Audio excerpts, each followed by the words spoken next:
nomadic tribes that are always on the move. They will usually be going either from oasis to oasis or trying to reach destinations by which they could either over summer or over winter settle as the weather was getting extreme. An influential advisor at the Ministry for the Environment, Sheikh Majid bin Sultan al-Qassimi, always speaks movingly of this not-so-distant past, when his people's survival depended to a great extent on hunting and gathering. I remember asking my grandmother, who's still alive, who was saying and telling me about what they used to eat. And it was very simple at that time because it was all they could have. So they would, in the morning, have some dates. And typical of this region, that you used to have locust swarms. And in the season of the locusts, they would set out camps in the desert to be able to capture them, and these are roasted and eaten. And there they would either have, in the oasis or in the location that they were, certain plants and certain animals that they could hunt. And that nomadic lifestyle was very much about living in harmony with the environment. Without it, you wouldn't survive. Adapted to the constraints of aridity, the nomadic way of life did without agriculture for millennia. No need to put down roots in the desert when you have to move on anyway. The camel really was the backbone of nomadism. It was both vehicle and provider. You used to be able to move your whole settlement, your whole tribe, with a caravan of camels. And for those that weren't moving so far, they would use camels to make sure they also got camel milk. That was very sort of vital to the nutrients you were getting, as well as deal with the harsh weather, survive on very limited water resources. So it was really built into the ecosystem.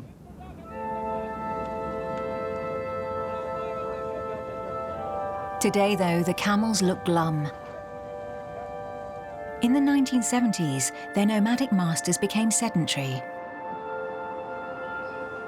Villages and hamlets sprung up on the former encampments, but the majority of the population gradually moved to the cities on the coast.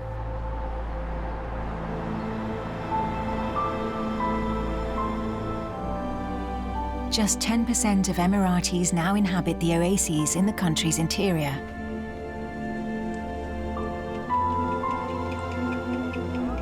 Although they no longer live with their herds, the Bedouin remain deeply attached to their former travelling companions. A purely sentimental attachment? Not exactly. In the United Arab Emirates, a race camel costs as much as a luxury car.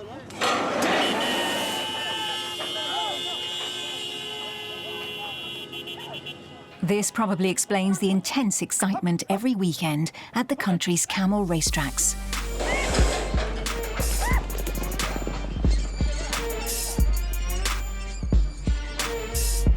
It's the Wild West in the land of Lawrence of Arabia.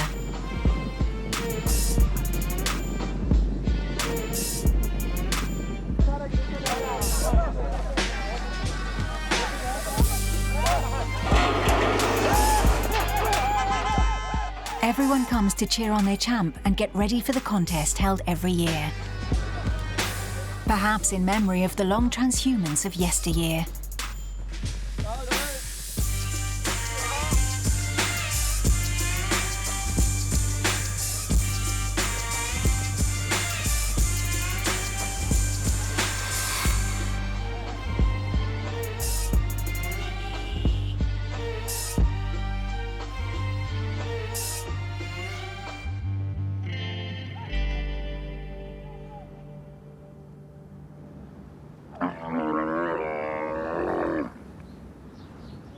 In Liwa, however, no one exhausts their camels at racetracks. At Mrs. Al-Mansouri's place, they even enjoy a well-earned retirement. For younger generations, these big, cuddly 1.5-ton animals are a reminder of a life they have never known. But Mrs. Al-Mansouri has experienced the transformation of Bedouin society and the oasis firsthand.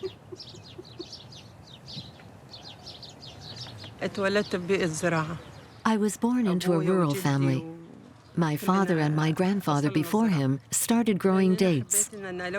I take care of the plantation now for my own enjoyment.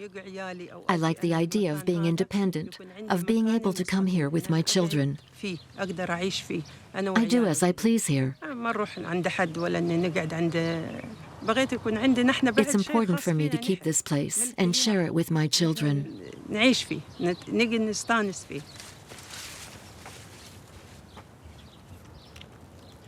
On the family's land, Mrs. Al-Mansouri looks after her palm grove the traditional way. As males and females grow on two different trees, she transfers the pollen by hand to get the best possible fruit in a few months' time. I grow all sorts of dates: Kala, Lulu, Goman, Daba, Gnazi, Ziz. There are Sati too, which originated in Saudi Arabia. I also grow tomatoes, bell peppers, eggplant, cilantro, parsley, dill, cabbage, and cauliflower. All the vegetables you find at the market, I grow here.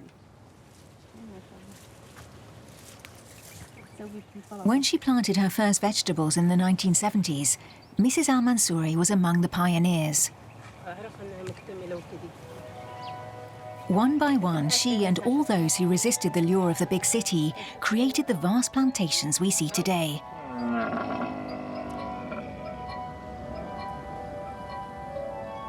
But how could Liwa Oasis, a transit point, suddenly support such a concentration of trees and agriculture?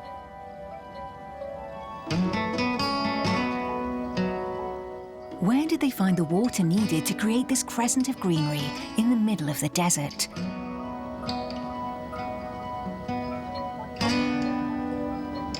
On the surface, the Rub al Khali is an erg, a desert of fine sand with no permanent watercourses.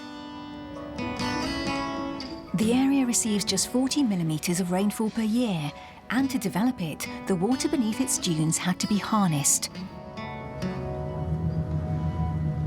Buried for millennia, this natural underground water reservoir is what specialists call an aquifer.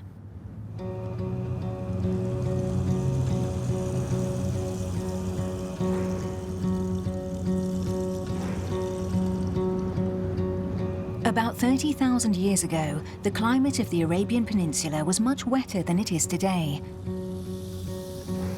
Rainwater seeped through the soft subsoil until it reached the bedrock, the hard, solid area of rock at a depth of 100 meters.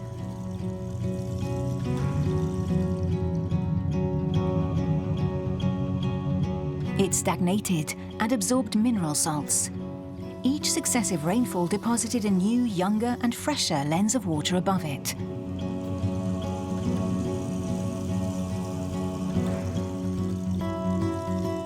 This is the water that the Bedouin managed to draw for their herds.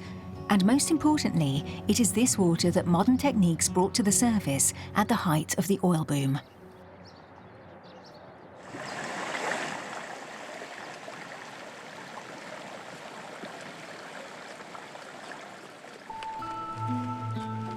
One man led almost single-handedly the greatest development the area has known in its thousands of years of history.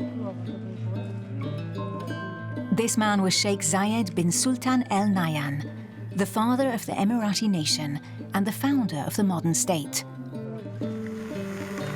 Throughout the country, schemes like this are underway. Propagated in nurseries, the young trees are then transplanted to the desert. As they grow, they bring back life to what was once no more than barren sand. Following independence in 1971, Liwa became the epicenter of a Green New Deal. This resulted in the creation of the large estates, which ushered in a new era of prosperity for the Emirates, and in which their owners still take pride today. The late Sheikh Zayed realized that if you have agriculture, you have civilization. He understood that with agriculture, we could be stronger and more self-reliant. The opportunity to be able to grow your own food meant that you were able to command your own destiny.